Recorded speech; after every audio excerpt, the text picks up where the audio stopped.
Hello and welcome to Warcraft Daily for today, the 24th of August 2013. So in today's news we have a really awesome interview with Polygon, a whole bunch of tweets, and the fact that the WoW TCG is dead. So yeah, interesting stuff.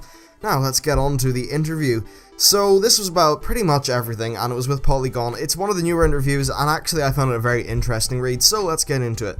They said Mist of Pandaria was very successful at appealing to casual players, and if they had not done so, actually the game would be in a really bad shape. And I suppose that does make sense, and I think what's important to take away is, like, it appealed to casuals without the detriment to the hardcore raiders.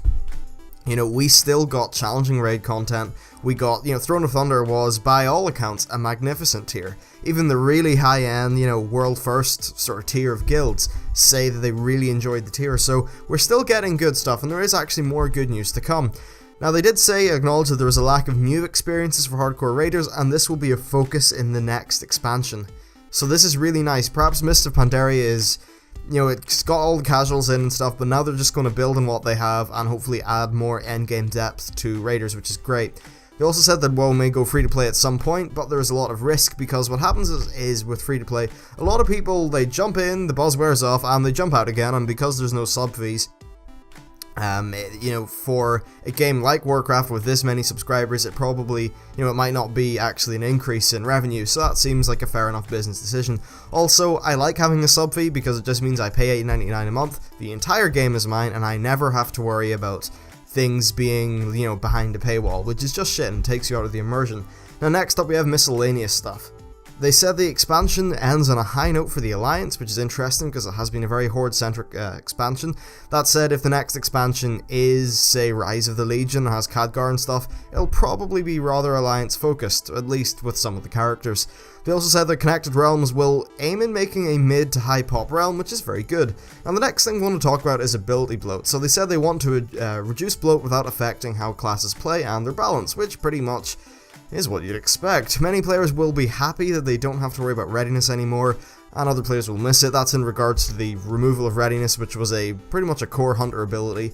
And honestly, it just added needless, stupid crap to the class, so I'm glad it's gone. It'll make us a far more, just a better designed class that should be a bit better to play.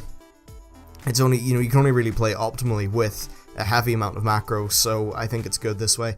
They also said that one of the mistakes that they made in the expansion was doing a pass of abilities in Mist of Pandaria that removed very situational or fun abilities. For an example, removing Hunter's Eye of the Beast, which they say a lot of hunters actually miss.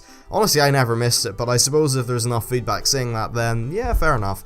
And also they said that players often ask for new abilities so that they are on par with other classes, but perhaps this leads to too much class homogenization. I mean, that does certainly make sense to me. I think there's a lot more class identity when a class brought something special. However, speaking, I'm in a 10-man raid, and right now there's times when we have rolled with 4 hunters, 3 warriors, 2 priests, and a rogue.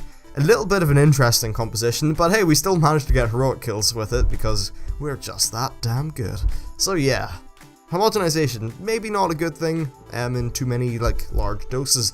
Next up, they said that every time the level cap is raised, players feel like they're owed some new spells, and that really is a bit of a problem because the amount of spells keeps on going up, and even if one of them's defunct, just look at your spell book and look how damn big that thing is.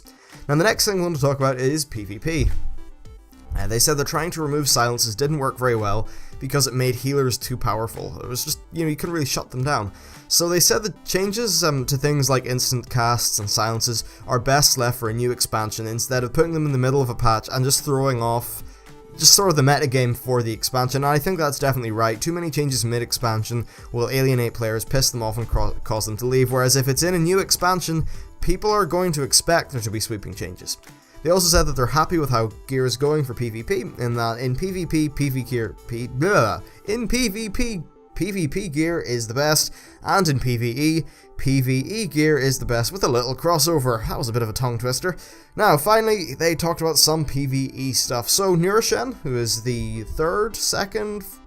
fourth boss of the Siege of Orgrimmar, has a Proving Grounds-like style, of trial thingy in the fight. And they say that they like things like this because it gives individual responsibility into the raid. I think that's definitely a good thing. You do feel like a badass when you pull off a mechanic perfectly, and it's very nice. Now they said Reposit was added to compensate for weak warrior and DK active mitigation. That's fair enough, I don't really know what that means. They also said that in Cataclysm building, a legendary out of drops that came at a predictable schedule every week removed some of the excitement. Well, that's definitely true, but also giving you a legendary based on highly random drops, and bar, the guaranteed one from Lei Shen, is really frustrating, and I think it's better to have something not be exciting than it be frustrating, which this current system definitely is. That said, I didn't like the Cataclysm system either. So yeah. Now, they also said that if the devs were to use scaling to allow players to run older content of more appropriate item level and character levels, it wouldn't affect players who enjoy soloing old content, and honestly, I would love to go back to ICC and play it at an appropriate item level and stuff like that. I think that'd be great. They also said heroic scenarios worked out really well in terms of content and how they work, and that's definitely something I admire. In my own opinions, I think they're much more fun. And yeah, they're pretty damn cool. And finally, they said that Blizzard wants it to be so that mechanics matter more, so that small groups can still have a lot of depth in what individual players do. So every player, they're more than just a cog in the machine. They're a very important cog. They are a shiny cog that matters. That's what they want, and I think that's good because people have more ownership over the fun that they make for themselves. Now, next up we have tweets. They said that Siege of Orgrimmar Normal is not gated, it's all open day 1, and that Siege of Orgrimmar Flex is gated with LFR style wings, and that Wing 1 will open on day 1 of the patch. Next up, they said that they seem to be moving away from having capped valor matter, since players, you'd feel like if you missed the day of the game, then you kind of missed out. And that really pissed people off, so they like things more like the Timeless Isle, where it's more at your own leisure. But, they don't want to remove caps completely so that, say, Valor's at your own leisure, because people would just be like, Q, doing hundreds and hundreds of dungeons and stuff, and then they'd be burnt out and bored, which would be shit. And that's it for tweets. Now, finally, we have a little bit of sad news for those of you who enjoyed the WoW TCG. It's mostly dead. They're not going to be supporting it anymore, so they're releasing the final set of cards, and now of course you can still play, because at the end of the day, it's not like they just delete the cards from the world. That would be quite weird. And also if they did that, then it would be impressive, because we don't have that technology yet. So, loot cards can still be redeemed, players can still host tournaments as long as they abide by the official rules. Anyone who's won an artist or tournament thingy should contact Cryptozoic, and they do not expect to renew the contract with the current with a new partner. So yeah, it's sad, the game's not going to be having anything added to it, but at the end of the day, if you've enjoyed this for the last 5, 6, 7 years, you can still continue to enjoy it. And just play yourselves, you can still do player-run tournaments. So I think this will probably mean that the community is going to dwindle off, and that there won't be a lot of new blood coming in, but established gaming groups and stuff like that are still going to have the card game of choice that they like. And at the end of the day, Hearthstone's also great, so it's sad news, but hey, I suppose what can you do? Anyway, that's been it for the show.